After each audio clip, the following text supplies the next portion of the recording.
வேலூர் நீங்க ஊடகத்துறையில் சேர்ந்தவங்க தானே? எங்கெங்க எந்தெந்த தொகுதியில் 2000 ரூபா கொடுத்துருக்குறாங்க, எந்தெந்த தொகுதி 500 ரூபா கொடுத்துருக்காங்கிறது உங்களுக்கு தெரியும். அதெல்லாம் நீங்க வெளியில சொல்ல மாட்டீங்க. அது உங்க ஜனநாயகம், பரவாயில்ல. ஆனால் ஜனநாயக படுகொலை நடந்திருக்கு. இதே ஓபிஎஸ் துணை முதலமைச்சர் இருக்கார்ல, அவருடைய பையன் தேனியில நிக்கிறாரு.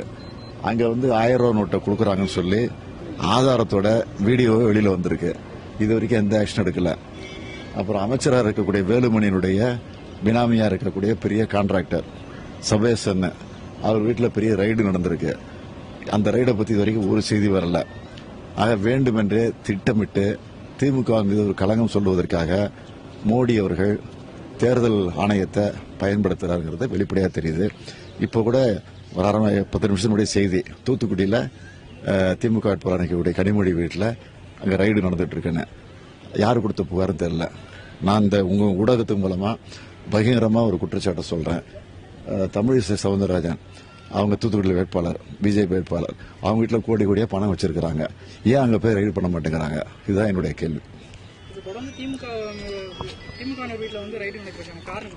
நான் சொல்றேனே, மோடி எல்லா அமலாக்கத்துறை, சிபிஐ, ஐடி, அடுத்தது நீதிமன்றம், இப்போ அடுத்தது தேர்தல் கமிஷன் எல்லாத்தையும் கூட்டு வச்சுக்கிட்டு எப்படியாவது இந்த தேர்தலை குலைக்கணும்னு திட்டமிட்டு இருக்கிறார். அதுதான் அதிமுக தோல்வி பயம். இதெல்லாம் ஊடகத்துறையில் இருக்கிறவங்க நீங்க கொஞ்சம் வெளிப்படுத்துங்க. அதுதான் என்னுடைய கோரிக்கை. ஆமா, தொடர்ந்து செய்யறாங்க. தொடர்ந்து 2-3 நாள் நடந்துகிட்டு இருக்கு. நாங்க முறையா தேர்தல் கமிஷனை ரிப்போர்ட் பண்றோம். ஆனா எந்த விதமான ஆக்ஷன் எடுக்கிறது இல்ல.